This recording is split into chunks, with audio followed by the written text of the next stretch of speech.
Hi, this is Mia Get Real. This is take 4. I'm saying that because I've taken since, excuse me, I think it was about 7 this morning when I started making the video, excuse me, that were like between 40 and 55 minutes long. And I was trying to talk about toxic people. So right now, I'm going to go through here and look. I run a medical clinic, and I made up this quick billing form. And it's not, this is the old one. I had a new one. I'm just going to use the old one, I don't care. I have this quick billing form, and look at this. What the heck is this? Hormone replacement, what the heck? And, I had to go through all my stuff. Every time I go through my stuff, I realize I have to go through my stuff. So I realized sometimes I have, like, really good pre-made forms and stuff, and I'm like, oh, wow, I forgot I had that. So I only have one copy of the quick billing form. Shoot. My son is asleep. What am I going to do? These aren't going to really help me because this is an old one and it doesn't really work for my clinic. So I gotta take this out, and it would work better in office with the visits that I do. I had some really good ones, so they might be in my, I showed you guys earlier in my big folder. I was organizing that. If I sell 100 items for $100 or $1.25 gross, whether that includes postage or not, then I could get the top rated plus before 12 months is out. If I have to sell 100 more. I sold 50 more at $2.50 each gross. And I would like to get that badge of honor for my own business. I keep beating around the bush, and it's pretty much, I have an hour if I have to leave. If I get to leave.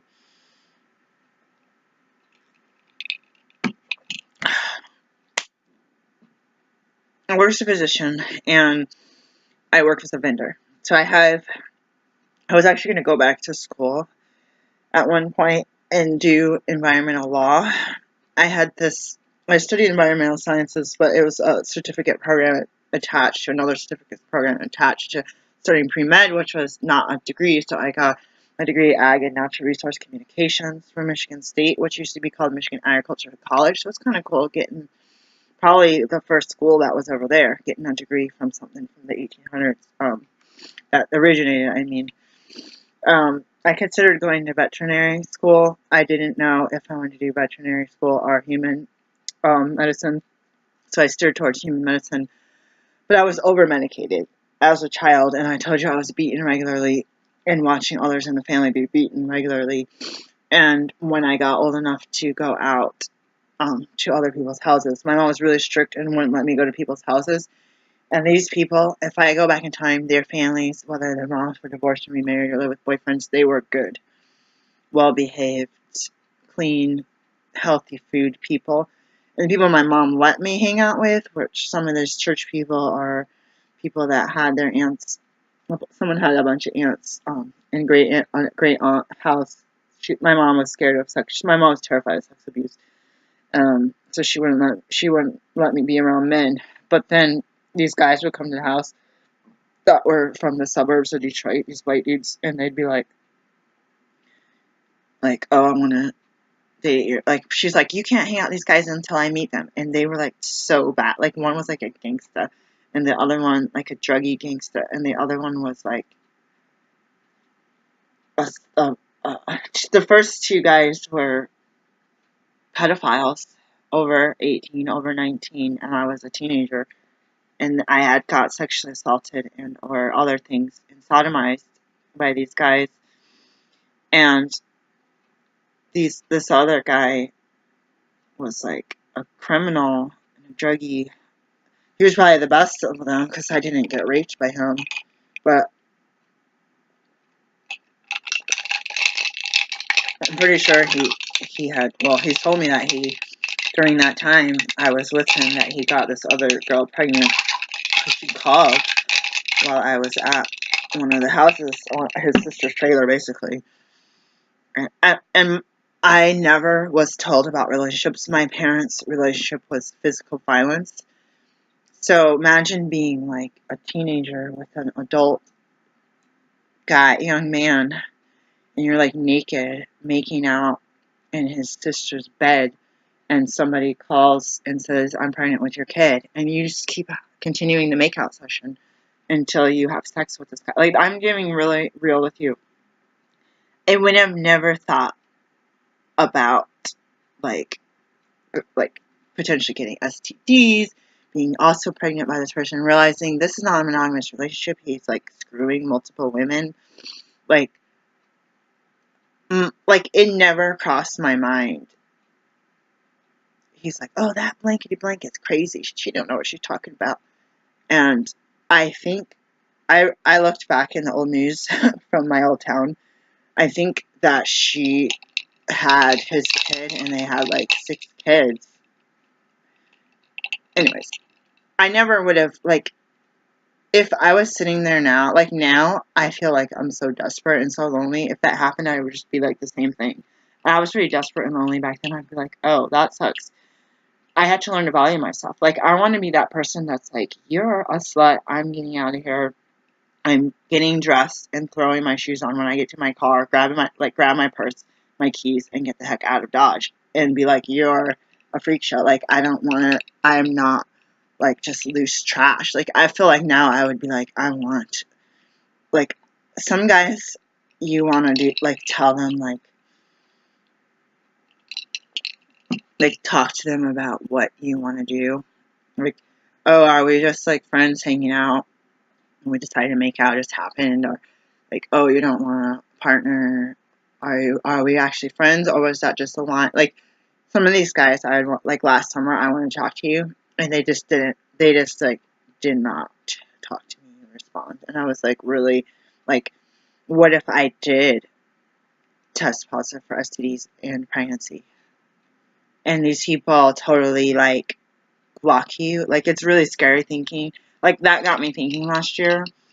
And I had been last year 40 years of abuse, 40 years of not being loved, and having society, like a pimple, pop me out into the streets and into poverty, and eating rotten limes from a food pantry that everyone was fighting, Eastern European elderly people were fighting over. And just, like, for me, it's like, if it was just me right now, I don't even eat limes. If they were lemons, I'd be anxious to take them. But it's like, if it's something that's not moldy and rotten and my kids will eat it, I might be a little more inclined to be like, okay, they're offering me this first, yeah, I'll take it. Now, if the kids won't eat it and it's not, or if it's rotten, I put my hands up like, you guys go ahead and fight over that. It's so sad. I'm sorry. I'm being around the bush. This is why I take 4. But I have,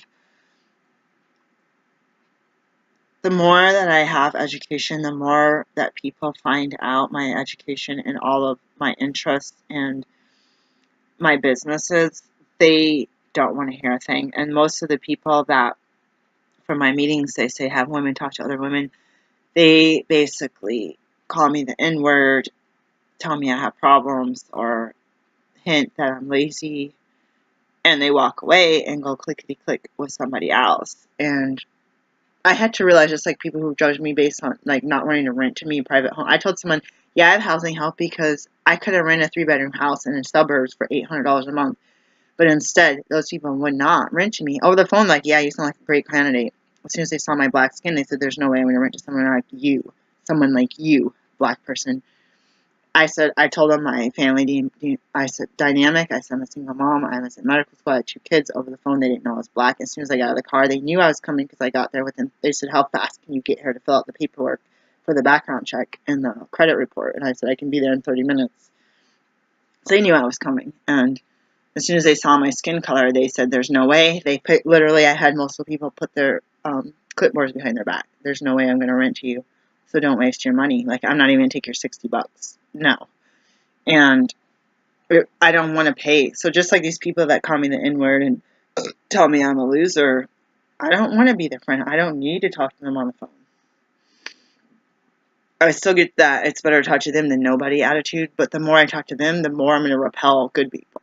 So I have to learn to be by myself long enough to heal that scabs that are picking at it and then attract healthy, beautiful skin, healthy, beautiful flowers in your yard if you have rotten plants. In fact, I think I have a rotten plant that I actually got from Rice. I'm going to go throw it in the garbage today. I don't even care anymore. I do care, but I need to protect. It could have bugs and rot. I need to protect what I already have in my yard by not bringing in something diseased. I wouldn't put it on my porch if it weren't for this manager. It tells us in the lease how many plants we can have and all those chairs and stuff. She's pretty much making up her own lease. Right now, I wanted to say that I did a series on YouTube for myself or for you guys that I may have taken down because I was in a car accident and I wasn't allowed to use social media, and anything about my life was not able to be online. Because of that and safety issues, I had no YouTube. I wasn't on Facebook.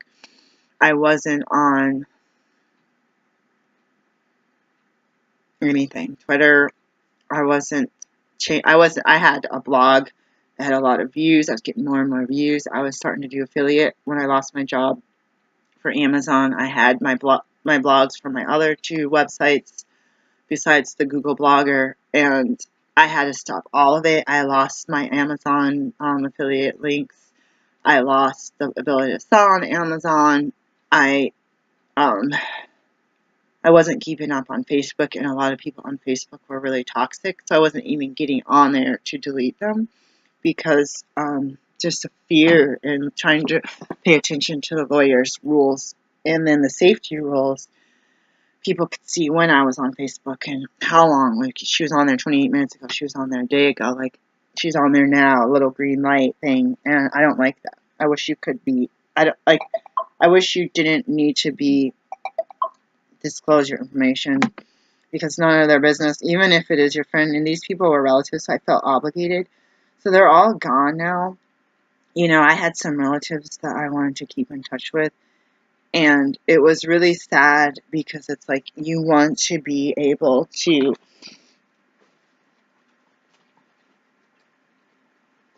keep in touch with 60, 70-year-olds. These are the only relatives I have. Me and my kids are out in Oregon alone. And to be shunned by 100% of people and called names and be called a brat. The gossip is that I heard. I don't know if I heard all of it. It's not necessarily anything legitimate. The gossip is that I grew up really rich. My dad had a lot of money. We lived in a Mercedes, and we don't deserve to be loved, basically. And that I feel like what I didn't hear maybe is that I was a problem child, but could you imagine a mom who beats you and says, I hate you, I wish you were never born, you were an accident, I want to kill you, and then beating you all night long from evening to like a couple hours before you have to get up for school. I can't even imagine what kind of crap she told her relatives about me. With that much hatred for me, you almost wish kids that are being beaten like that, you almost wish those were the ones that went into a healthy foster care than somebody whose parents love them. And like, I knew someone who got in trouble. They got sick and they didn't clean their dishes and clean their front room, and their kids went into foster care. It's like, are you kidding me? Like, let her be sick for 3 days. Like, she's not infested with rats. Like, let her be sick for a couple of days. Nobody's helping these single moms, and it just makes me sick that you have some married jerk off driving a Mercedes who's beating the crap and threatening to kill somebody while her fist is in my teeth. And you're going to be like, that's a good family. And your relatives they basically don't believe the word I say. And they're like, oh, we don't believe it because your mom never told me that. Why would my mom get on the phone? I just beat the pulp out of my kid. It's 3 a.m. Good morning to you too. Like, who does that? Like, people do that on Facebook. They kill someone, they put in okay, yeah, people do that. But those people are psychotic. Some people actually still like the freedom and don't want to go to jail for their actions, and it's really bad. It's really bad that some of these people get away with what they get away with, because it's affecting me and my own kids, because it's affected me. And I thought that so my experiment several years ago was to get toxic people out of my life, and I'd never done it before. And I knew they were toxic because somebody called me out on, you're around toxic people, and these people are making you unbearable. We like you, but when these people hassle you and harass you, you're spacey, you're scared, you're anxious, and we don't like to hang out with you anymore until you settle down. And when somebody told me this, they had the balls to tell me this a few years ago, it was the first time that I realized that being around toxic people was affecting others. It was affecting my relationship with others. And I realized the relationship with others also meant my own kids, because these other people they had the balls to tell me this, and they can get in their car and go home and not be around me. But then I realized that my kids were not able to get away. Like, they can't get away from that anxiety. So say I got, my friend used to get this, say that my relative texts me 15 times in the middle of the night, wakes me up all night, tells me how fat and lazy I am. And I keep trying to block him. They get all these different cell phones and stuff. And I'm frazzled in the morning. I haven't slept. My eyes are bloodshot, and I'm literally shaking because they threaten to hurt me. And it's affecting my kids. So this is just like kind of combine my friend's story with my own. You get these people, they break down your boundaries. You can't block them. People say, shut off your phone, move out of state. I was going to move out of country because of these people, and other people are like, people's advice is not always the best, by the way. They might not be what you need. And I've had people tell me different things about restraining orders and this and this and this. I just have to go deep within and pray about what to do. And a lot of the prayer ends up with me being in survival mode. You can only do that next right thing and put one foot in front of the other and breathe and go through the motions of life, right? When I went no contact, before I stood up for myself, I stood up for myself mentally and said, it's time, because I had gone the past 5 years setting boundaries, telling them that when they cuss me out, call me fat, call me names, say this stuff in front of my kids, that's inappropriate, that it's childish, and not to do it. Hey, say like someone puts a towel in your chair when you ride in a car, and you say, I don't like this. If you don't this is your car, you have a right to do what you want, but I don't want to sit in your car with a towel. It bothers me. Like, I get this stuff with towels, and it makes my teeth hurt. And what if they say they put like 6 towels and put them all over and super glue them to the door? And it's like, okay, I set the boundary. I said, I don't like it. It's your car, but I said, if you don't take it out, I'm not going to ride with you. I'll get my own ride. So then they cover their car with it. You don't ride with them. And even like, say you have another relative ride, they call the other relative, make sure to cover everything in towels. They love that. And you're just like, no. It's just like the clown with the rubber chicken making your hair all slimy, and you're just like, no. A real slimy chicken. I'll use that analogy. So not only do they irritate you, they take your weakness, they break it, and they make it worse. And they aggravate you, and they gaslight you by telling everyone else lies about you to make you look bad or make you look crazy. And I feel like people need to do jigsaw puzzles like Grandma. People need to do some kind of activity to keep from having to spend your energy ruining someone's life. So 5 years, at least 5 years, if not 10 or more, I spent saying, this activity makes me feel bad. Saying this for my kids is not appropriate. Don't do it. I'm the parent. It's my body. It's my responsibility. Like, if you're calling me fat, it's my body. Fine. I know I'm fat. I've been fat my whole life. You've been telling me that. Who cares? I got away from you because I'm tired of you and I'm trying to tolerate you once a year. Now I'm not going to tolerate you anymore because now you call me fat even more than you did before because you know it hurts my feelings and you're trying to hurt my feelings. It's obvious. People say, stop letting your dog poop on my yard.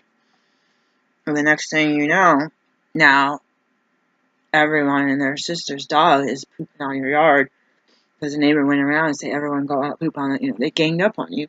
You go out and those people that talk about poop where they park their car, so where they get out of the car, there's dog poop all over the place. Then you talk about the people that bag it up, roll it, and throw it at the door. I wouldn't do that. I hear people saying that in this city. There's some really crazy people. When they throw it at the door and it explodes, and you're like, that's freaking disgusting. And I have to remember, like, the kind of drama that I deal with versus, like, that's kind of like a really physical thing that happens. Someone said that if you don't give kids candy in this neighborhood, they're going to egg your house. They egg cars and stuff. I'm just like, I almost want to call the manager now and be like, can you watch this on camera? But people damaged my property, and she sent a notice she was going to evict people for doing that. And she supposedly watched this on video, and then she doesn't do anything about it. So I'm just like, I feel like go in and sit on my prayer carpet and meditate about it and ask God to protect our stuff. We're not giving free, like, it. So I was saying earlier, this lady was yelling at me. So you can rent a house for $800 in a normal neighborhood or apartment for $600-700, but you go to a low income housing, they're charging $1,500 for a smaller space. That's for low income people, and then you get a subsidy $200-300 a month. So basically, you're paying $1,100 living in a slum ghetto. You could live in a suburb for $600 to $800.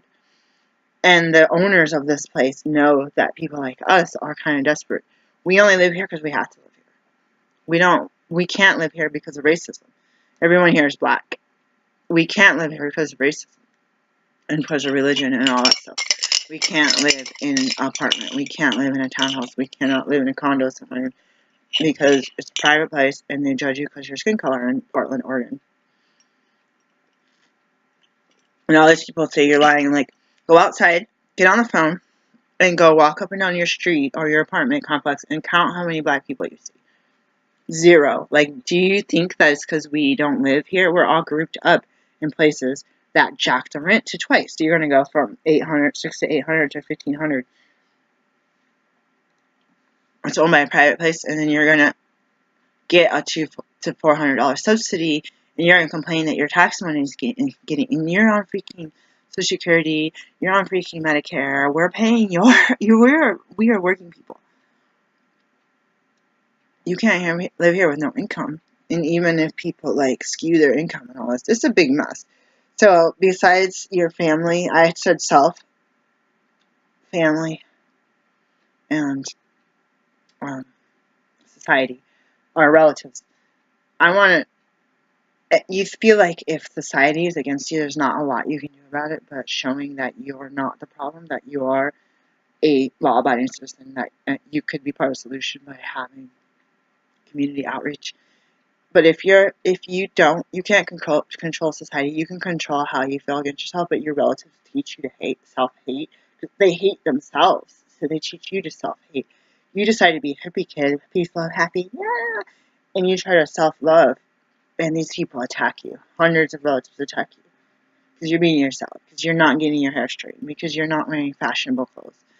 You're dressed like a cowboy, and they come after you because you talk funny, because you use this hippie brand of maxi pads, and you don't use tampons, and you're not watching the Kardashians, and they come after you for that. And then who knows what else, because I try not to pay attention with the Cadillac Escalades. I try not to pay attention to that, and it's like, you feel like if society's against you, family should be supportive. I have a very strong instinct. I have a personality of love in helping my fellow brothers and sisters in the community, animals. There was a dog outside. It looked so puppy dog. Sure, I almost touched it, but I was going to a Muslim person's house. I would have been like, oh, I need to wash your hair. I don't want to touch your stuff. They probably would have bleached your whole house if I did that. So I just let the dog alone, and it wasn't there when I left. I was going to pet it, but I didn't want to do it in front of the Muslim people that want the touched dog in their house. After that poor dog, I heard it was outside all day, and my daughter yip yap at me, but I think yesterday it was just like, no more yip yap, I need help. Somebody help me get my house. And anyways, yip yap. It was I didn't know Chihuahuas were like actually that small. Like I knew they were small, but it literally like my rabbit is bigger than this thing. I'm just saying. And I have a dwarf. I was like, that's crazy, crazy. My guinea pig is twice as big as that dog. Oh, really chubby. But I have gone no contact before. I went and I did this big envelope of I am going to be myself and be liberated and be an adult for the first time in 40 years after leaving home when I was 17. It was the first escape that I can actually get away. And I would have left earlier if I could have. I didn't know about all this other things. You know, I couldn't. I tried really hard getting jobs. I was pretty much shut down at any type of independence. I was shut down. And you can look back and see the power and control they try to have over. Like, you feel like people try to let their kids blossom, go to work, get out with their friends, and learn how to be an adult and make mistakes early on. So when I went to dorms, man, it was like such a party. I had no experience as a young teenager to learn. Everything was so strict. No, you can't hang out. No, you can't play. No, you can't go to the birthday party. No, you can't do anything. If it's a football game, you can go. That's it. So I used to get drunk in my own house and have my mom drive me to football game, and it had to have stunk. Like, someone drinks, like, a sip of wine, I can smell it. It had to have, like, reeked. I mean, I don't even think we used Listerine, unless I said, oh, I mouthwashed or something, but I used to smoke, I used to drink. You could smell that on somebody. And I wonder if my mom was even sober herself as far as taking a lot of medications, whether she could have been taking a prescribed, but she had way too much. I mean, that's my opinion, but I think that she was not stable up there, and she was a really good actor. But yeah, it was like so you were so controlled that when you were in college, and it was not freedom. It was like, we're taking attendance every day, you have assigned seating, you have to sign into the dorm, any friend that comes in, you have to sign in and show ID, you have these curfews and all this like locked door policy and this and that, resident dorm assistant and all. I was like, really? I was like, freedom, I'm an adult, I think I'm going to get a job, I'm going to be in the real world, take some classes, and then it being up like micromanagement. It was like almost like kindergarten again. It was really weird because our high school teachers like, you guys do this, peace, love, happy, you guys are, growing, you guys are almost adults. A lot of people were already 19 at the time. Like, you guys, like, literally are adults. People are driving, people are hunting and fishing, shooting guns, voting, going into military, and then it's like, boom, freshman year of college was like, okay, get back in your assigned seat. And it was really crazy. I was really shocked, actually, about the lack of freedom. But that was Michigan State. It was 20,000 students at the time, I think. I think San Diego, one of San Diego State or something was 30,000. I wanted to go to the biggest school because I wanted to have the biggest opportunity to meet a man. And the man I met was a non-school student who was homeless and had just got laid off of his job and a chronic homeless, chronic in and out of jail and prisons. So I met someone. I just, out of 20,000 students, I didn't meet any like actual people that were going to school to better life and get a job. Not like, look what happened to me. I went to college too much. I'm in severe debt, and I'm stuck in this poverty and societal glass ceiling. So I had felt liberated last spring, and then I set the boundaries, and I wasn't going to talk to people, and people were waking me up. And I told everybody that I am really, really stressed out. I had these health issues that I was having after the car accident, and then besides the car accident, I had other health issues that needed to be monitored that I had neglected. And when I got laid off my job, I had time to go and get the imaging and the blood work done for these things. I didn't even follow through with all of that. And I had some stuff that I need to follow through from the 90s that I still need to follow through. And I actually had surgeries for some of these things and procedures in the past. And I got that fear tactic of do the right thing because you're the only one here for your kids. And what if you can make a difference? If you find something out and you can do something about it instead of waiting till it's too late. I got that fear tactic thrown at me. And I don't like that fear tactic. I like to make an educated decision, but I especially like to make a spiritual decision. And basically, I ended up, hold on, I'm moving pictures over. Basically, I ended up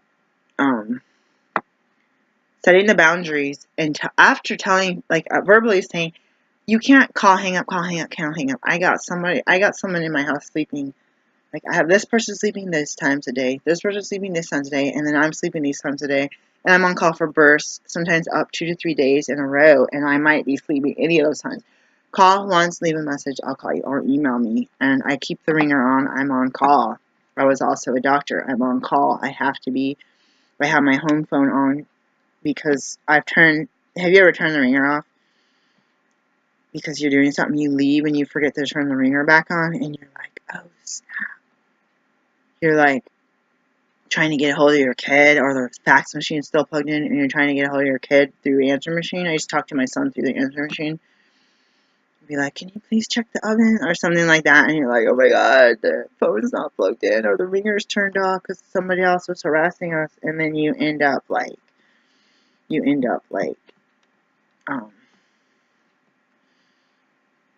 having to come home to check on the situation, turn the phones back on.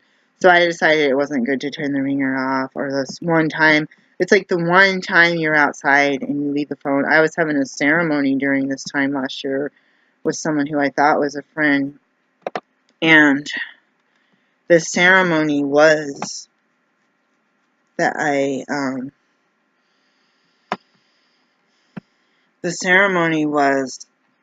hold on, what is this? Is this my, no, I don't want to say that. The ceremony was to help deal with some of the stuff that these people hoarded me down. I had got hoarded with their stuff more than once. And I said, I don't want it. I have inspections. I have no room for your crap. And they proceeded to send me all this crap that I still have a lot of, which I probably should be putting up for sale right now. The point of this, which was supposed to be a 5-minute video, was when I went no contact, I made a decision, felt liberated, and I kept joking on my videos, a little too liberated, because I was just hanging out, going to a lot of meetings. I wanted to try to see about getting back into going to barbecues and picnics and stuff, so I wasn't sitting in isolation. I'm trying to build a support network so that I wasn't sitting here alone, banging my head in a wall about, did I do the right thing? No, I full well, my spiritual told me to do the right thing. But after I set the boundaries, I'd already said, don't stop calling me, stop doing this. And what they did was they did a complete opposite. They did everything I told them not to do 10 times, tenfold. All these relatives. And they proceeded to cuss me out. They proceeded to believe gaslighting lies about me, which I said weren't true. They didn't care. I found out some stuff about my brother. I already knew that he didn't like me, but he disclosed a bunch of stuff through his words. And I was like, that's the last time I talked to him. I was like, wow, the hatred is so big. And I know one of the very first memories I have is falling down the stairs and my mom and brother laughing at me. Some other really big memories were my mom would kick me out of the house. It was a one-story house, and it had a big basement, but the bedroom was here. I was looking through the window, and my dad, or my mom, and my brother would throw everything in the garbage in my room. They were tearing up my stuff. I saw them throw my, back then they had piggy banks that were fragile, whatever it's called. They didn't have things on the bottom. They threw it and broke it and pocketed money. And when you're like 5 and you save like $3 because of your birthday, they had those cards back then that had slots for like dimes. You're like, oh my god, I got like 6 dimes, I'm so rich. And you're like saving up every penny, like you're not buying candy or anything. And then you see someone throw say you're saving up for like a $2 sticker or something ridiculous. And they steal your money. Like, it's really traumatizing for a little kid. And they were laughing and jeering about it. And I was watching through the window, and they would kick me out of the house and say, you're a slob. And then what sucks is like that honeymoon thing. I did this to my daughter. I was like, I'm sorry, let me have a hug. No. It's like, you're being mean. you can't just cover it up. I was like, ooh, that is sick. But I was like, then I'd go to bed and the room would be clean, the furniture would be moved around, the bed would be freshly made. So it was kind of like, oh, this isn't so bad after all. But it was what they wanted to result, but the way they got to that end result was very hostile.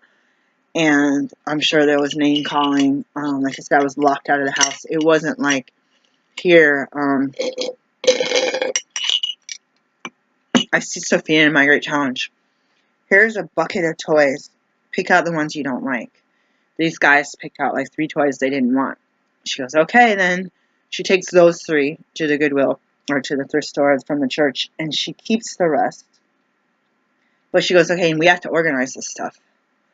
You need to put them in crates or put them on a shelf or put them in buckets and put them in the closet or put them in the base. Like she didn't say, you loser, you're a bunch of slobs, we're going to trash all of your Legos and throw them across the floor and just sweep them up in the vacuum cleaner and call you names and tell you you're a loser, and then finish doing that the rest of the day to your room and make your beds and say, oh, isn't that better? Good night. Shut the door, and you're just like, what just happened? Like, I still to this day, and someone's like, I'm drooling about it, I still to this day can remember the intensity of my stuff being thrown away. And I learned a lot after leaving my ex-husband and leaving abuse and old habits. I would do daycare, and we would throw all the toys all over, play with everything, and then we had cleanup time because it was time to go outside. And I was like, we had like 12 times of cleanup time. And I was like, it's that simple. It's okay to make a mess, bring out all the toys and put them away. Like, my mind is always like all or nothing. If you take the toys out and put them away, then you're never going to have them again.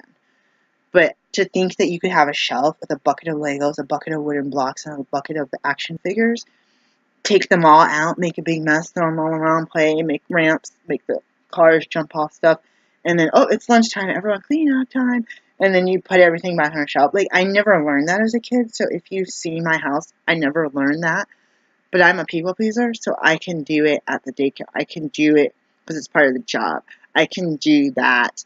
If I go to your house, I can clean your house top to bottom, no problems. I got a plan. I'm not connected to it. Okay, dishes. Okay, let's scrub the toilets. Okay, let's get this. Okay, we got some old junk mail. Let's go through that. So let's shred these things. But in my own house, it's that. I was beaten in my own house. When I first left my ex, from a young age all the way up to age 27. Beating in my own house, behind closed windows, behind closed doors, and locked doors. When I was leaving my ex-husband, I realized 10 years later that me and my kids were gone from the house until we basically were passing out, driving all over creation, between here and Gresham and everywhere else, going to meetings, 10 o'clock meetings. Imagine taking your kids in a stroller down a stairwell at a 10 o'clock p.m. meeting. And I realized that the house, it was a 1-bedroom apartment. They came in inspections. They just bust in. They don't care. They don't knock. They just take a key. They come in. And they go through everything. They go through your cabinets. They go through your refrigerator. They go through your butter container. Anything. And they don't knock. You can't say, oh, shoot, they came 10 minutes early and I'm still in my bathrobe, or I just came out of the shower and my kids are in their pajamas. I don't want some dude coming in and looking at my kids in their pajamas. Because, I was a kid. I used to take my pajamas off. I don't want them looking at my kid naked or fill in the blanks. But they don't wait for you to say, just a minute, let me put my robe on and open the door. They just barge right in. And I've had this since the day I went to the shelter. They did nightly inspections. They just barge. They don't knock and say, we're coming in. You hear keys rattling. And I literally did have my son getting dressed. My son was potty trained. And when they started busting in our room every single night for 6 weeks, my son became unpotty trained. It was very, very intruding. Some of it is because of my own being anxious. I had some soap from a salt place, like a bathtub place, inside of a Chinese food container. And she was like, you're getting evicted because you have food in your room. I was like, it's not food. I went to get soap for a detox bath. And we had a shared bathroom. And it was on my counter. And she goes, no, I don't care. And I showed it to her. And I basically had to prove, I think I had, I say stuff. I had a receipt. And my case manager is like, these people are really rude. And you guys have really strict rules on laundry and when you can do it, and you're going to have stuff. You have no storage, no dresser, nothing. She goes, these people are that do the inspections after 9 to 5. She was a 9 to 5 worker. She goes, you're gonna be in trouble because they're gonna find something wrong with you. She goes, my recommendation to you is shove everything under the bed. She's like, you're gonna have laundry, you're gonna have dirty socks for your kids. You have no store. Like, we didn't have any dressers, no crates. If we had a backpack or something, that would have been it. I moved there with nothing, but they had a clothing closet, so we ended up with some stuff more towards the end. So basically, I took her advice. I shoved everything under the bed because there was no, like, what do you do if you have a stack of clothes folded nicely? You still have clutter that they can see. You have no dresser, you have no night table, and we had 2 twin beds, and that's it. I don't even think we had a chair. I think we did have a dresser. I told you we had a dresser, but we didn't have a hamper. It took me years before I had a hamper. I didn't even know what it was. I was just like, I never had a hamper. I owned a house and I lived in apartments. I was really, when I left my parents, I hated them so much because of the beatings and the toxic behavior, which I didn't realize that was a word you could use. I did everything they didn't do. If they bathed every day, then I wouldn't bathe every day. If they brushed their teeth, I didn't. I actually wasn't allowed by my ex-husband because he didn't approve of it. He was very controlling, so I wasn't allowed to have a toothbrush or toothpaste. I didn't wear underwear, partly because I was in severe poverty.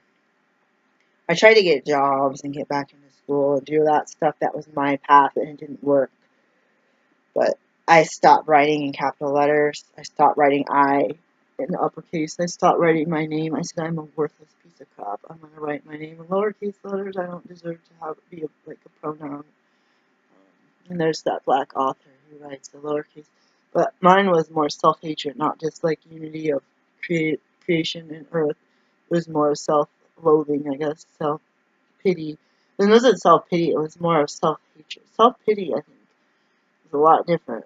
It's a little bit more, you can have self-pity and come out of it fast. You can have self-pity and be kind of egotistical or like bratty, but you can also have self-hatred taught to you because you're taught that you don't deserve to live, you don't deserve to breathe the air they breathe, and that you're an accident. Why are you bothering us? Everything, it's like your parents and your brother tells you everything was fine until you showed up. And they had just started having abortions. My ex-husband was born right before that, right before the abortion thing started. Legal abortions, I know they were performing them with herbs and other objects prior to legal abortion. People were getting sick and sterile because of that. So what happened is I did the experiment and I videotaped myself and I said, I'm going to check in with you every so often because I also have a toxic neighbor and I'm going to tell you how I feel as a person. And it was opening my eyes for the first time that life is better without these toxic people harassing and beating me. And it was when I left my ex-husband, I was being beaten by him and cheated on. I was like, I'm not going to have sex, which was one of my favorite hobbies. I was like, I'm not going to have sex because I don't want to get AIDS, HIV from you or anything else, or there's just the thought of you having your privates inside of somebody else. It wasn't part of my monogamous marriage, so I had to be like, yeah, right, there's no way. And plus, he didn't like me anyway, so it didn't really take a lot to not deal with that anymore. But we basically fled, and we had actually gone to multiple places before July 2004. We had actually gone to more than one place to try to escape, but they were worse, and they were drug houses, and I left fast because there was kids. I said that you might as well stay with him than to go with these creepy people, right? I thought I had a bunch of pictures from work. They're probably on a different thing. And I started feeling better, and before I went no contact, and the no contact, actually, before I knew that terminology, it actually started as turn the phone off because they keep waking me and my kids up. And I've had my kids sick. I've had my kids needing to take tests and go to work, and having them call, hang up, my home and cell phones, and it really sucked. I felt that it was ridiculously not cool. Like, they were leaving messages telling me how childish I was because I didn't return a phone call. When I told them I attend births, I'm not going to answer the phone when I'm sitting here delivering a baby and sit here and chit chat about the weather and what's in the newspaper that morning. No, you know, if my kid calls and says she's stranded at the bus stop and doesn't have any charge on her phone, how do I get home? Then I can hang up and go outside and call someone to ask for help to get my kid home from work or whatever from the bus stop. That's happened before. That's actually happened before. Stuff like that. When you're responsible for a child under 18, even if you're responsible for a child under 19. And anyways, I'm making justifications. I'm realizing that. But what happened since summer of 2016 and 2017, which now it's fall, is these people kept breaking through my boundaries that I set up. To basically be like putting up alarm system, a mode, watchdogs, guard dogs, every kind of camera and surveillance system in your yard, booby traps, and they bust through all of them.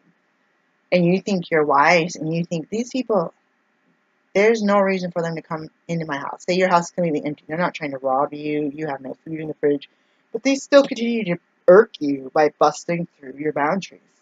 And my relatives back east have continued to bust through my boundaries and mess with me and my kids. And at first, I said, this is like people drink, and I said, I need it to live. I thought I needed these people to live because you're taught at church that you have to respect your elders. But you're not necessarily taught at church that you need to, that you need to, hold on, I'm going to print, somebody's up, I'm going to print, quick billing, if I can find it.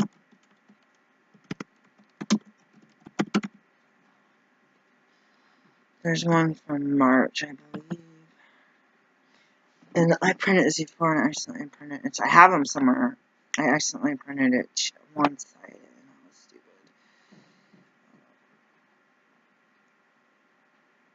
Somebody is like banging that stuff around. It's really weirding me out.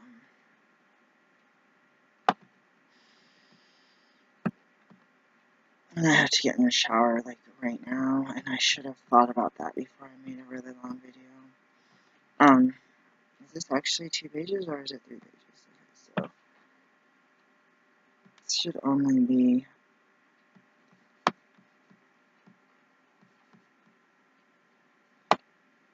it should only really be 2. I don't know why it says that it's 4 pages. It should only be 2 pages.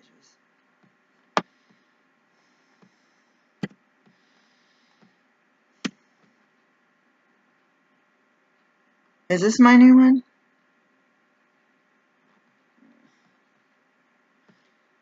Somebody's right on it listed in my door, so I'm kind of like weirded out right now.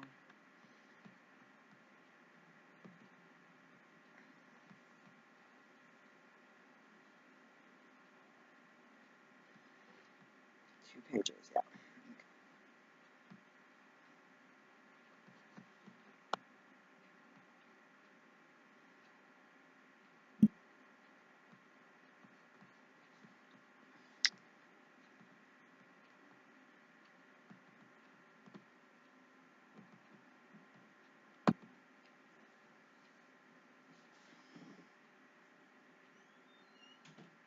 So even when I don't notice that there's a missed call and I see it later, I still get this anxiousness. Now, I feel like I'm putting my foot in my mouth and I'm disclosing to the devil, to the enemy, that I'm bothered by this. And I've told you for the past 45 minutes that they find out what bothers me and do it tenfold. Now, I'm sharing this in a video because I'm wanting to share with other people how I'm getting through it. Now, I need to go to work here in about 20 minutes to my other job. I gotta actually do this billing stuff right now.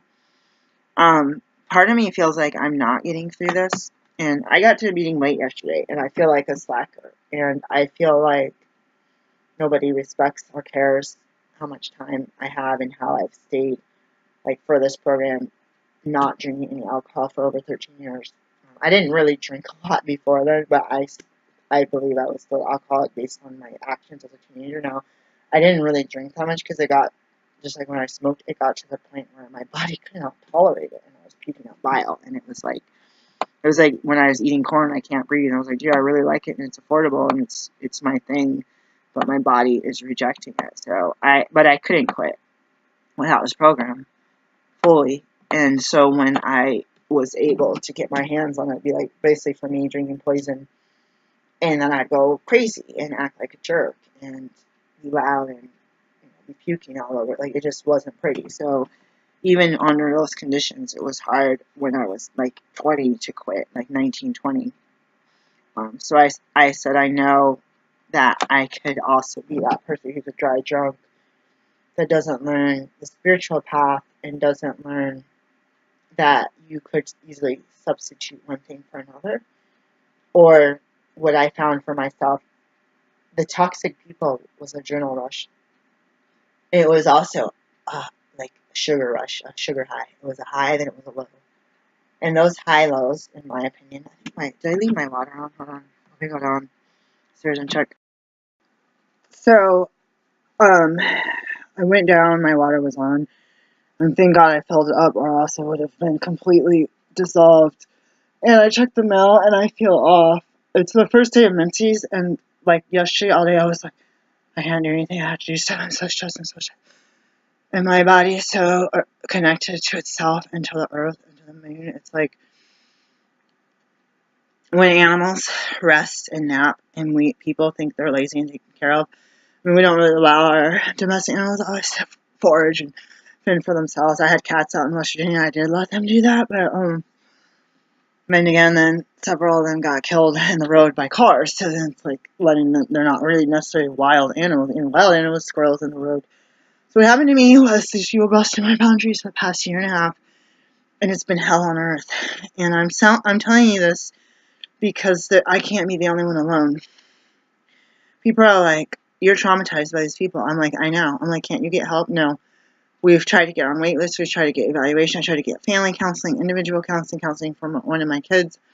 The other one was the last one on the priority list, so we didn't even try it. We didn't get the first two done because I thought family would take care of everyone. Fleeing into a shelter one morning, crying my eyes out, and leaving the kid's dad. That's traumatic. Why can't somebody get counseling sessions for that? They're like, no, ma'am, we can't help you with that. That's not a priority. You're not suicidal. You're not homicidal. We're not going to give you counseling for that. And they would give us some counseling for being homeless and needing some support and getting paperwork done so that we can get, or letters written to say, yeah, this person's stable. She can go to her own place with her own kids. And then they would say, oh, that's your priority. You can't deal with the past. I said, I'm sorry, but this poverty and being stuck in homelessness and fleeing people all the time. Like all the times I've been homeless was because I was fleeing dangerous people. When I owned property, when I had money, when I had jobs, I left those to get away from toxic people and basically threw my life away because I let somebody else destroy it. And what it did was throw my life away that I built for myself, and it kept me alive. So I basically threw it all away to keep myself and my kids alive. And then I started from ground zero, or from the ground up. And then I threw it away again. So mentally last year, I had to throw it all away again. And I realized that my business and that my sanity was being affected by these people. I'd have these people break through and leave messages on my phone, and I would listen to them at one point in time. And I would have all of my patients cancel their appointments for the day. And it would take me 3.5 weeks to be precise, to get back up to par. Now, do you see how I am right now? I've received mail and missed calls from these same people. And you see me getting like, oh, I just ate a bunch of chocolate and I'm going to do this. Okay, you got to see me. I got to film this thing for eBay. I got to do this thing for my business. Oh, yeah, I got to clean up this stuff. Recycle. Like, you see me like hyper about I'm getting stuff done. Or I'm like, I don't feel too good, but I want to check in before the sun goes down. I have different videos like that. But I'm sharing this one right now as take 4. Because I was sitting in a meeting yesterday. I got there late, and people probably think I'm a slacker, but I had to stand in line at the post office, and I had to get this package out. I had a big to-do list for my business, taking back bottles, such. And I sat down to myself, in the meeting, and I had to sit up front, and I tried to be disrupted because I bring my crochet project. And I sat down with myself, and I thought, self, like, you sat here. You don't need to be called on. You don't need to be invited to the Thursday. They pick people to talk. Last year I went to so many meetings. I got really popular, and people were inviting me to all these meetings to share. But they were secretaries, and they hated how they did those ones where they asked people to share in advance, a week or two in advance. And I got invited to multiple meetings, and I felt really honored to. And mainly it was mostly kind of rich white dudes that were asked, like, they heard me share that I actually had a legit message, because if it's white women, they pretty much hate my guts. I don't know why, and sometimes I tell you guys, I'm not sure I want to know why. And then there's a couple young women, American women, that will see, I think what they see in me is non-judgmental, diversity oriented person, and I think some younger women will be in that state of mind. Like, they'll relate with me in that way. I'm not saying everyone, but the certain couple of people that I made friends with the past couple of years. I think a lot of the older white women, or even people younger than me, are very, very racist, and either they know it or they don't know it, and they're not going to give me a chance.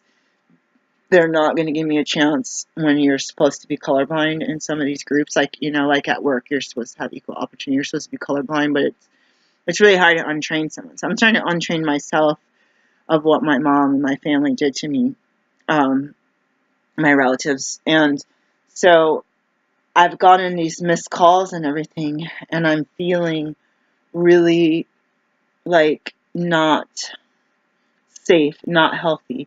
You heard me say, oh my God, someone's on the porch. It's actually super windy outside, and my son is in the house too, and my animals. And I had to realize, just calm the heck down. I'm going to leave, and I have to push stop. I really kind of wish I had more time to share some of this stuff, so I'm going to do one more thing with my phone and move some recordings off. I want to make sure that I have space on my phone before I leave today, so it works better. I was sitting there yesterday, and I was thinking that my priorities were, I was doing work, literally working for my businesses, and I had just barely earned enough money to pay my monthly fees for this month, but I already put on my credit card, and I had God tell me some things to be obedient, and I did them, and when I did them, I sold an item that was more than $3.12. Was it worth more? In my opinion, yeah, but it was more than $3. I actually took a $7 discount on that. I gave him a $7 discount, and I'm because I'm already lowballing my own stuff, but I showed you yesterday's video that I had all these things I'm going to go through, so it felt good to package it. Someone wanted me to send that item to Bosnia, and I didn't. I feel really bad, but I saw no way to send anything to Bosnia unless I go directly to the post office and try to figure it out, but the shipping would have been $40 to $90. I feel like a jerk, but, it is what it is. It's like, should I set up a bookstore in Bosnia? Maybe. Bosnia, maybe.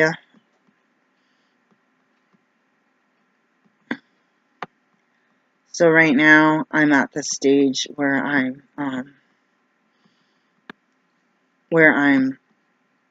trying to spit out that these people screwed with me, and that these people have affected,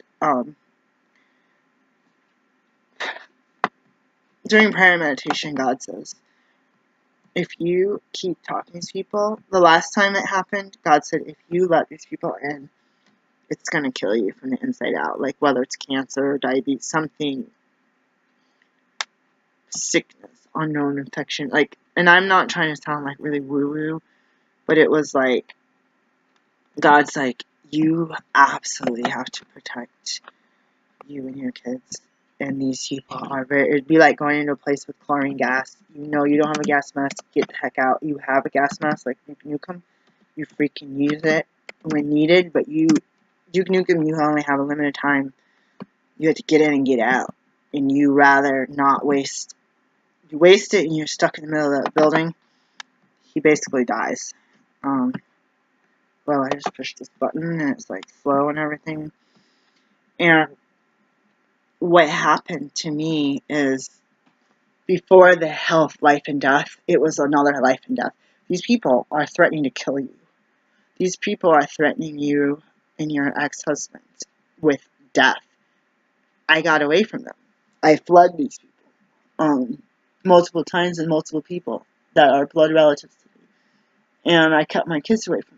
And people say, you're a cruel person because you kept my kids away from their grandkids away from these people, or their grandnieces or whatever. And I'm like, and then I tell someone that they threaten me and my family, and they're like, oh, we're going to report your child welfare because you have relatives that threaten your kids. I was like, I am trying to call you to get help getting a restraining order so that these people come to the house, that I can get 911 to come ASAP instead of having to justify the reason that they, I was literally calling about help restraining order and other legal information. So I was being proactive, and it scared the life out of me. Somebody called to do something that there was someone in their house that was unsafe, and they called child welfare because there was someone in the house that was unsafe. They call the cops to get the person out of their house, away from their kids. Do these people even think? Not you guys. Hopefully, but people out there, if you don't think, I'm not the smartest person.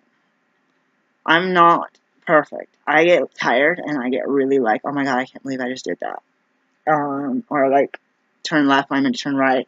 Go to my daughter's work instead of post house. What am I doing? I get zoned out a little bit. But if you don't think, just think to yourself that I did this thing where when I was doing raw foods for the past over 10 years, when I was really raw, I was really thinking too much, and I couldn't tolerate the state of the world. I couldn't tolerate racism, politics, war, hurt, rape, sexual assault, people sexually assaulting their dogs. I could not tolerate it. The knowledge of this stuff is happening. People stealing money at work. People making mistakes at work and blaming me for it on my day off. I had another person I know that went to jail because they blamed someone for something and it was her day off. And I used to watch those old movies. Oh, this is the movie. I got an alibi. Here's my ticket. Where was your cell phone pinging from? Where, you have people that cell phone ping and all this stuff shows them that they committed the crime and they don't bust them. So then there's that kind of injustice. But I'm the type of person right now who's like, dude, you guys suck. Like, these people are not smart. The people that I'm related to, they've been the biggest jerks in my life compared to these racist jerks over here. And so I'm dealing with being very alone in the world. And I go to saying, well, don't act like those jerks to them and say, I'm not going to talk to you because I don't like your opinion. But if those people are calling me the N-word, telling me they're going to burn my house down, then you don't need to be friends and tell them, I'm going to give you my address, you can come pick me up. And then the next night my house is burned down because I gave them my address. You got to be wise. If somebody's like, oh, I went to jail because I harassed somebody by calling them all day and calling their new girlfriend and this and that, maybe you don't need to give that person your phone number. Because I've given people like that my phone number, and then they're calling me, harassing me all night. And I was like, you knew better. You feel like you have to help everyone. And I said that my program on the mission statement is to help everyone, but there comes a time where you use wisdom, safety, and it's, for me, 100% my higher power, yes or no. There could be a middle ground. Middle ground means wait. Do not act, sleep on it. Pray about it, meditate about it. Journal about it, pros and cons. What is the effect of this? I was hanging out with somebody, trying to help somebody, and there's people you give rides to, and you may take someone newly sober or off of drugs, and they don't have transportation. You might take them to a meeting, or you might take them to church. You don't know if they have freaking crack in their backpack, and that's your car under your name, and you have a medical license. So you have to realize they could have weapons or drugs that could get confiscated, or they could stash it in your glove box if the cops get behind you, and then that's going to go on me. So I had to be real careful about me, my kids, my car, my jail, like not going to jail because somebody stashed something under the seat, or, And I got really scared about that. So you have to be careful. And then having a medical license as well, you have to be really careful about that, because it's not me, but I've already, at my old job, had some very, very, very dishonest people. And I had some very, very dishonest people in pre-med school. I don't even want to talk about med school. I've been there, done that too many times. But it really scared me. They were trying to be MDs. And these are individuals, not saying all people. And the amount of dishonesty I saw in a small amount of time, and I had to be grouped up with some of these people, and I was like, I am going to do my work on my own. And we're supposed to be group projects. And then my teacher had sexually assaulted me in class as I was doing all my projects. They were doing their projects really shady in their papers, and I chose to do them honestly, and which made it that I had to do them by myself. Anyways, long story, because I ended up by myself in a microscope, I got sexually assaulted. Anyways. And again, I didn't call the cops or tell the teacher, and this guy ended up calling me an idiot, making me feel bad about myself, and then he proceeded to fail me in the class, even though I passed everything. Or he gave me a grade low enough that I had to retake the class. I didn't fail the class, but he gave me a grade so low that I had to retake the class the next year. And I had done well. It was connected. It was a lab that he was teaching connected to the lecture. I did fine in the lecture, but this guy sexually assaulted me, and it was a nightmare, and I can't even tell you. I can't tell you because I gotta go to work and I'm about to start bawling and puking. The thought of it makes me want to vomit. This happened at Portland State, and you hear all this stuff in the news. This happened, this lady, she got assaulted. Why is like 24 people, 240 people saying they got raped and assaulted? And it's like these predators are out there, folks. And I've turned in crimes, and I've been told that I committed the crime and that I was going to go to jail. Like, so I went and grabbed this guy's privates and raped myself with them. Like people, like, seriously, they'll look at you, your demographic, are you rich, are you poor, are you black, are you white, and they'll make a judgment just based on, they won't listen to the facts. In the Bible, it talks about judges needing to listen to both sides and being fair. There's that lady whose baby, they said, just cut her in half, and the other lady said, no, let her have it. And they said, okay, you get to have the baby, it's yours. Obviously, you don't want your own baby cut in half. This lady smothered hers in her sleep. That's a scary Bible story, by the way. Old Testament, New Testament. I think it's the New Testament. I think it's one of, I call it analogy. That's not the word you're supposed to use. That's like Star Trek, isn't it? I don't know. I'm sorry. I gotta pee really bad. I gotta go. This is the end of my day. Just started. End of my day at home, and I didn't do the rest of the billing. And this is a really sad time to not do billing because I need the money. What I have to say right now, I'm going to put this into the bathroom. That's what I'm going to do. How charged is my phone? Almost charged. I am at the point right now where I prayed about this, but it happened, obviously. My patients canceled out toxic people as management, whether it's relatives. And then it affected my health, getting sick. And so I needed a force field like Violet of the Incredibles.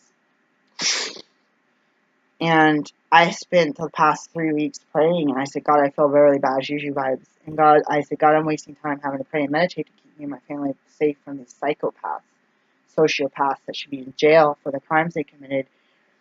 And I said, I can't move on with my life. I can't form my doula business. I can't expand Tower of Health LLC because of these people. And I felt like, while I was in the kitchen, I was like, I mean, they're sucking the energy out of me, and I am trying to live my life. But I felt like God was like, that's what you got to do right now. And so the still small voice would be like, you've dealt with 41 years of this garbage. It's just like somebody learning to walk after accident. You got physical therapy. You might not be able to do it all at once. You might need a walk. You might need those crutches. You might still need help getting out of bed in a lift chair. Or days where you have something bad, the weather, or you fall injured or something. You're not always going to just snap out of it. Sometimes people snap out of it. It's like you have to heal. You have to heal from within, and you have to learn the right thing. You have to fill your bottle, get rid of toxins, and fill it with love. And that's what I have to do. And so it's like you have to spend that time. It's that healing pain, growing pains that kids have. You have to spend that time through growing pains, and it's going to be exhausting. Kids get tired, teenagers get tired, hungry, tired. Okay, then they get bursts of energy, and you're like, this is crazy. And you just, I feel like nature wants you to deal with that. Society, on the other hand, you get scolded because you're too natural. You want to sleep. It's a full moon. You're up all night. You can't go to sleep the next day. You got too many tardies. They told me how many Oregon students have so many tardies and bad grades and failing and not passing. You're like, wow. I wonder, these people are just like, their hormones really in tune to nature. It's really hard for them. But I felt like I just had to tell you guys that I had to hang in there and dig deep and heal from within and not just say, oh, I'm doing great today. Hi, sunny. It's nice. I'm going to work now, and I didn't do my billing. I didn't do this. I didn't do that. But I want to say stuff to you. And the second thing is I sat in that meeting and I thought, screw those people that don't help. Screw those people that don't put their hands up. Screw those people that call me the N-word in the meeting when it's supposed to be colorblind. And you're supposed to be anonymous. You're supposed to be someone that's iron sharpens iron to help each other for another hour, another day, 24 hours. And I had to say, listen, those people that you hear, they're coming in and out of here. They're using other drugs. They're saying, oh, I don't drink, but I smoke pot. Oh, I don't drink, but I abuse pills. But I have, 36 years sober, but I still am high as a kite when I come in here. I'm not judging them, but I have to realize that I'm doing what I want to do, and I don't want to do what they're doing. I want to do what God wants me to do for me. Who cares? They might have a prescription. It's none of my business, really. But for me, my body doesn't want to be on pot. My body doesn't want to be on opioids. My body doesn't want to be on ABC. And I'm not judging, like I said, but I can't say, poor me, because this person doesn't like me. They might not like me because I said I won't even take Tylenol. Maybe they think, oh, she thinks she's goody-goody better than me. I also have to think these people tell me you don't know how to take your kids. You don't even have kids, Or it's like these people have 4 marriages. Well, I got married once for 10 years and I left. I've been single ever since. And it's like, don't judge me because I raised my kids single parent and didn't sleep around and marry some rich guy who's a slut, back in the 70s. Like, you're lucky. Now it's way too many STEs. There's STEs back then, but even more now. The other thing I want to say is I had to sit there and say, whatever I've done for 13 years, I've sat there 24 hours at a time in that chair for 1 hour at a time, even if I got there late, 30 minutes at a time. And I did what I did to get to where I am now. And someone said that. They said, some guy said, I was in and out here for 25 years, and someone else stuck around. And he says life is falling in the toilet, but he still has this, property, but it's everything else, this relationship, and himself fell apart. So I see these people, I see their families, I see what they have, I see how they talk and how they think. And basically, he didn't say it like this, but he's like, that is a result of sitting in this chair and doing what was suggested. And a couple of guys yesterday said, I didn't do what suggested, and I went back out. Some of these people got, I've heard a couple of women this last summer got an automobile accident, killed other people. And they're like, you might not see me next week because I'm going to court, and I feel like I'm going to go to jail for a very long time. Commit a crime. They change someone's life. They kill somebody in an automobile because they're drunk. It could happen to any of us. Even someone that doesn't drink. They could drink one time and get in the car and be like, woohoo, They could be in a car sober, for Pete's sake, or on prescription drugs. So it doesn't matter. But at the same time, I had to realize, try to take the risk factor out of it. Sit on my hands, sit in the meeting 24 hours. If these women hate me, call me the N-word, then I have to go somewhere else. But if I don't have anywhere else to go right now, then I sit there and I listen to what the book says. And I listen to what my higher power says. And then I have to realize that these people that are telling me how miserable I am, they've been in and out losing their life while I've been sitting there knitting or crocheting. I have to realize that they are sitting there to try to get what I have. And maybe because I'm black, they don't like that I have something that they want and that they weren't able to attain it. Or that, for me, I try to seek my higher power because I feel like I can't attain it on my own as a human. Everyone thinks different about higher power, but for me, that's how I feel. So I had to realize that yesterday, that I'm doing what I'm doing, and it works for me. And it might not even work today or tomorrow. But it worked for me from yesterday and from July 4, 2004 on. From the end of July 3rd, 2004 till right the second 12/04, 10/27, 2017. Peace.